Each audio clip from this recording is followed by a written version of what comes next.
वाशिमच्या आडोळी परिसरातही वन्य प्राण्यांचा आहे दोष, शेतीचं मोठं नुकसान, नव्यानं आलेलं पीक पूर्णपणे उद्ध्वस्त। वन विभागानं तातडीनं पंचनामा करून नुकसान भरपाई देण्याची सगळ्यांची मागणी। ओंकार हत्तीला नैसर्गिक अधिवासातच ठेवण्याचा निर्णय कायम, उच्चाधिकार समितीकडून नैसर्गिक अधिवासातच ठेवण्याचा निर्णय कायम। प्राणीप्रेमींनी केलेल्या विरोधाच्या पार्श्वभूमीवर हा निर्णय। सोलापूरच्या तडवळे गावातील शिवरस्ता खुला करण्याच्या मागणीसाठी ग्रामस्थांचं उपोषण, माढा पोलीस ठाण्यासमोर ग्रामस्थांचं उपोषण सुरू। शिवरस्ता अडलेल्या या शहाजी पाटील यांच्यावर गुन्हा दाखल करून रस्ता खुला करण्याची मागणी। कोल्हापूरमध्ये संतप्त महिलांचा महापालिकेवर मोर्चा, निकृष्ट दर्जाचे रस्ते आणि परिसरातील धुळी विरोधात महिला वर्ग आक्रमक, ठोस उपाययोजना करण्याचीही त्यांची मागणी। ऊस क्षेत्र वाढल्यामुळे राज्यात यंदा साखरेचं चांगलं उत्पादन, यंदाच्या हंगामात 342 लाख टन उत्पादनाचा अंदाज। यावर्षी महाराष्ट्रामध्ये साखरेचे बंपर उत्पादन होण्याचेही संकेत। शरद पवार अध्यक्ष असणाऱ्या वसंतदादा शुगर इन्स्टिट्यूटच्या चौकशीसाठी समिती स्थापन, साखर आयुक्त डॉक्टर संजय कोलते यांच्या अध्यक्षतेखाली ही समिती। दरम्यान 5 सदस्यीय समिती 60 दिवसात राज्य सरकारला अहवाल सादर करणार। बीडमध्ये महिनाभरापासून सुरू असलेलं ऊस उत्पादक शेतकऱ्यांचं आंदोलन अखेर मागे। ऊसाला 2200 वरून 2775 रुपये टन भाव देण्यास कारखानदारांची मान्यता। आंदोलनामुळे ऊसतोडी, वाहतूक यासह 3 कारखानदारांसह 3 गुळाचे मोठे आणि अनेक छोटे युनिटही बंद होते।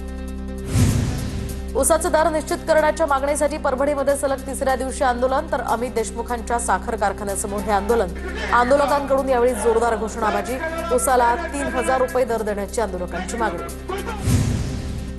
वाशिमच्या मानोरा तालुक्यामध्ये कापूस वेचणीला सुरुवात, मात्र मजूर वर्ग ऊस तोडणीसाठी स्थलांतरित झाल्यामुळे शेतकऱ्यांना मजूर टंचाईचा फटका। बाहेर गावातनं मजूर बोलावण्याची शेतकऱ्यांवर वेळ।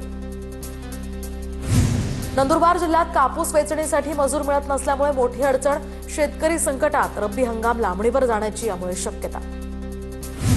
अवकाळी पावसामुळे रब्बी हंगाम लांबला, धुळे जिल्ह्यामध्ये 24,649 हेक्टरवर रब्बीची पेरणी। आतापर्यंत केवळ 23% क्षेत्रावर पेरणी झाल्याचंही समोर। पीक विम्यासाठी 15 डिसेंबरपर्यंत मुदतवाढ, तर फक्त हरभरा पीक घेणाऱ्या शेतकऱ्यांनाच विमा काढता येणार। यवतमाळच्या दिग्रस तालुक्यातील रायाची गावाजवळ अरुणावती प्रकल्पाच्या कॅनलला 3 जागी मोठं भगदाड। अनेक शेतकऱ्यांच्या उभ्या पिकांमध्ये तलावाचं स्वरूप, तर पाण्याचा प्रवाह जोरदार असल्यामुळे शेतात हे पाणी शिरलं, त्यामुळे पिकांचं प्रचंड नुकसान। नाशिकच्या तपोवनमधील वृक्षतोडी विरोधात लढ्याला कलाकारांचाही पाठिंबा। दरम्यान अभिनेते सयाजी शिंदेंच्या नेतृत्वात कलाकारांचं तपोवनात निषेध आंदोलन। अभिनेत्री अनिता दाते, चिन्मय उदगीरकर यांचाही आंदोलनात सहभाग। नाशिकमध्ये तपोवन पाठोपाठ सोमेश्वर जवळ होणार जॉगिंग ट्रॅक। दरम्यान हा जॉगिंग ट्रॅक आता वादात, शेकडो झाडांच्या मधून काँक्रीटचा रस्ता तयार होण्याचा हा घाट, तर कुणाच्या मागणीवरून ट्रॅक तयार करतायत, शिवसेनेचे माजी नगरसेवक विलास शिंगद यांचा सवाल। सिंधुदुर्गच्या मालवण, देवबाग या किनाऱ्यांवर विदेशी सिगल पक्ष्यांचं आगमन। तब्बल 5 ते 6 हजार किलोमीटरचा प्रवास करत हे पक्षी दरवर्षीप्रमाणे भारतात येतात। राज्यात येत्या 48 तासात तीव्र थंडीची लाट, किमान तापमानात आता मोठी घट होण्यास सुरुवात। पुणे, अहिल्यानगर, नाशिक, जळगाव, नंदुरबार आणि धुळ्यामधील तापमानात 3 ते 4 अंशांनी घट होणार, हवामान खात्याकडून अंदाज व्यक्त। गेल्या वर्षभरात 1,51,00,000 भाविकांची शेगावमधील गजानन महाराजांच्या समाधीस्थळाला भेट। कोरोना काळानंतरचा हा सर्वाधिक आकडा असल्याचे मंदिर प्रशासनाचे स्पष्टीकरण। सिंधुदुर्गातील प्रसिद्ध आंगणेवाडी यात्रेची तारीख ठरली, पुढील वर्षी 9 फेब्रुवारीला आंगणेवाडीची यात्रा भरणार। यात्रेची तारीख जाहीर झाल्यानंतर रेल्वे बुकिंगसाठी आता गर्दी होण्याची शक्यता। साताऱ्याच्या माण तालुक्यातल्या मलवडी गावातील खंडोबा आणि महालक्ष्मीचा रथोत्सव मोठ्या उत्साहात संपन्न। मंदिराच्या बाहेरील कमानीवरून मोठ्या प्रमाणात भंडारा आणि खोबऱ्याची उधळण। वर्ध्याच्या मोरांगणमध्ये संत काळे महाराज पुण्यतिथी सोहळ्याचा हा समारोप, तर याचवेळी संपूर्ण गावातनं पालखी दिंडी मिरवणूक काढण्यात आली। मिरवणुकीमध्ये भाविकांचा उत्स्फूर्त प्रतिसाद।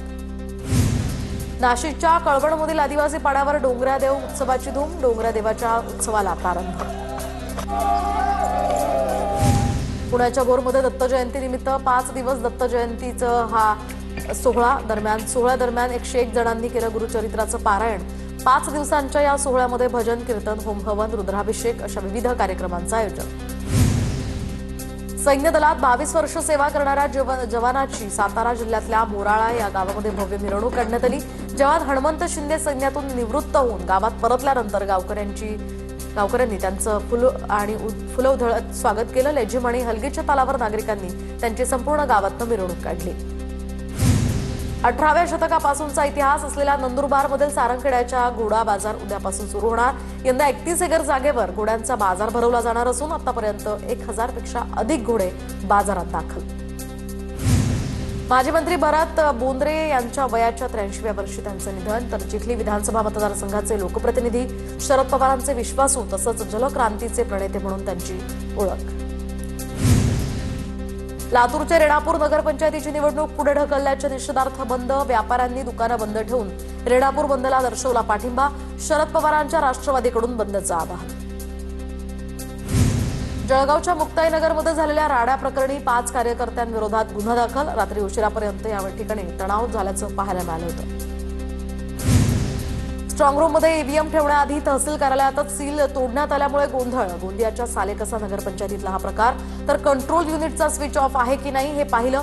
उमेदवार आणि नागरिकांच्या आरोपांनंतर निवडणूक निर्णय अधिकाऱ्यांचा खुलासा. सांगलीच्या आष्टामधील स्ट्रॉंगरूम बाहेर महाविकास आघाडीचं आंदोलन. मतदानाच्या टक्केवारीवरून पवारांच्या राष्ट्रवादीचे कार्यकर्ते आक्रमक. स्ट्रॉंगरूम समोर महाविकास आघाडीच्या कार्यकर्त्यांचा ठिय्या.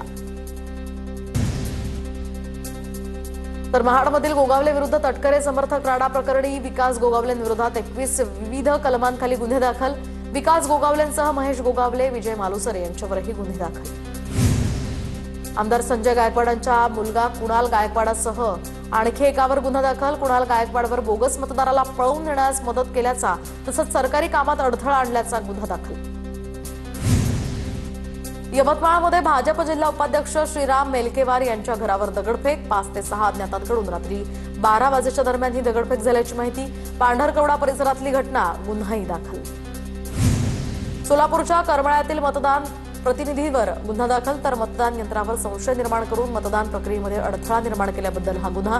केंद्राध्यक्षांच्या तक्रारीवरून बबन चांदगुडे यांच्यावर गुन्हा दाखल. धाराशिवमधील युवक काँग्रेसच्या जिल्हाध्यक्षांचं निलंबन. तर शिंदेच्या शिवसेनेबरोबर युती केल्यामुळे जिल्हाध्यक्षाचं निलंबन. युतीसंदर्भात धाराशिव जिल्ह्यामध्ये पक्षश्रेष्ठींकडून ही पहिलीच कारवाई. नाशिकच्या मालेगावात 14 वर्षीय मुलीवर अत्याचार. 54 वर्षीय नराधमाला अटक. गिरणा धरण परिसरातली घटना. नराधमावर कठोर कारवाई करण्याची नागरिकांची मागणी. जळगावमधील सुजदे गावामध्ये खेळता खेळता विजेचा धक्का लागल्यामुळे 6 वर्षीय चिमुकल्याचा दुर्दैवी मृत्यू. प्रेम सोनवणे असं या मृत्यू झालेल्या चिमुकल्याचं नाव.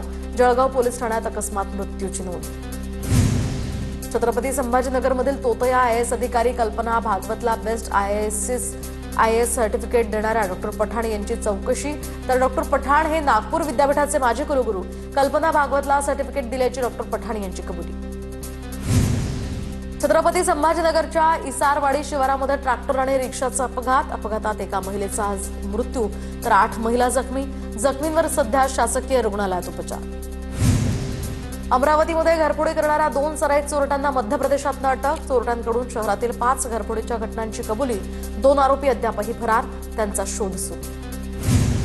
नाशिकच्या निफाडमधील श्री मतोबा महाराज मंदिरात चोरी. तर 2 चांदीच्या मूर्त्या आणि दानपेटीतनं रोकड लंपास. चोरीची घटना सीसीटीव्हीत कैद. चोरीच्या घटनेमुळे ग्रामस्थ आणि भाविकांमध्ये भीतीचं वातावरण.